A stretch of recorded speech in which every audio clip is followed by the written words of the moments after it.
The question arises, what is conservatism? And I like to discuss the ideas, at least, behind conservatism by going to particular individuals as representatives of the position. And I think there are two great figures in the history of conservatism stretching right to the present time. They were contemporaries, they were associates, and they were influential. Those two men were Edmund Burke and Adam Smith.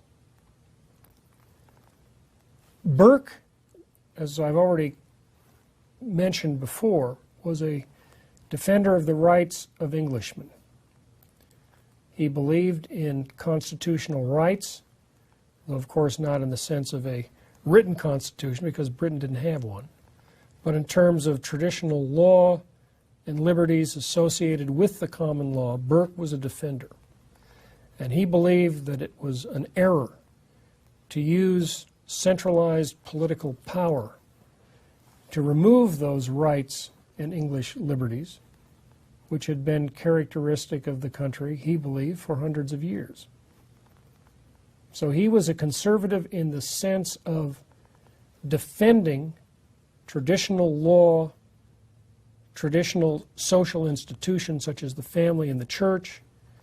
He was an opponent of centralized state power, which he distrusted totally.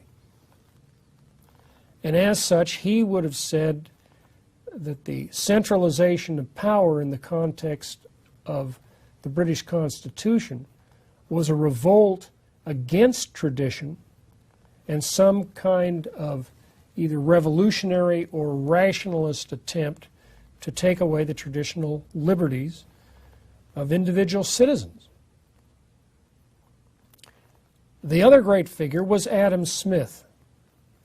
And in 1776, his great work was published, An Inquiry into the Wealth of Nations. We know it as The Wealth of Nations. Smith did not believe that the central government could act as a central planning agency for the economy as a whole. He believed in free trade, that is, the right of individuals one-on-one to make exchanges with each other. And he extended that principle to the borders of the nation. He did not think that you should make decisions as a nation to interfere with trade in order to build up the supply of gold in the government's treasury. He believed in what he called a system of natural liberty.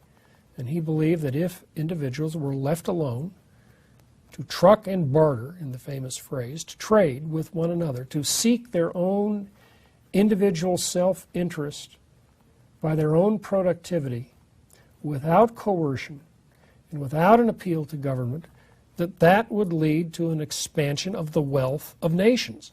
In other words, he defended the whole idea of the wealth of a nation in terms of the pursuit of wealth and the pursuit of individual self-interest in a free market social order. He believed in individual liberty, and he did not believe in centralized political power, and certainly not the system that we know of as the old British Empire, the granting of monopolies, the granting of certain kinds of trade routes on the sea. He was an opponent of what we call the British Empire in the sense of the old empire of trade. Well, at that time, so were the American colonists. They were opponents of it too. They didn't approve of the centralization. So Thomas Jefferson reads The Wealth of Nations almost as soon as it's published and adopts the basic ideas of that book. He, that is to say, Smith and Burke, were friends. They respected each other. They corresponded with each other. Now, Burke was no economist. Of course, there was no one called an economist in those days. There were moral philosophers. And economics in the hands of Adam Smith became an extension of moral philosophy. And Burke was not a systematizer in the same way that Smith was. Smith was building this great overarching system of logic, defending the concept of free trade. Well, that was not how Burke thought, but he liked the conclusions. He thought that the conclusions were consistent with his view of English liberty and his view of the danger of centralized political power. So Burke and Smith got along very well. They had great respect for each other. On the one hand, you have a Scottish rationalist building a rationalistic system, 800-page system, to defend the idea that a nation gets rich by the freedom of individual citizens, with this other individual who was British certainly by citizenship, who had been born in Ireland, who was a member of Parliament, and who had been a defender of the American cause up at least to the point of the Revolution. Now, Smith was no revolutionary, and Burke was no revolutionary, but he did believe in the rights of individual English citizens.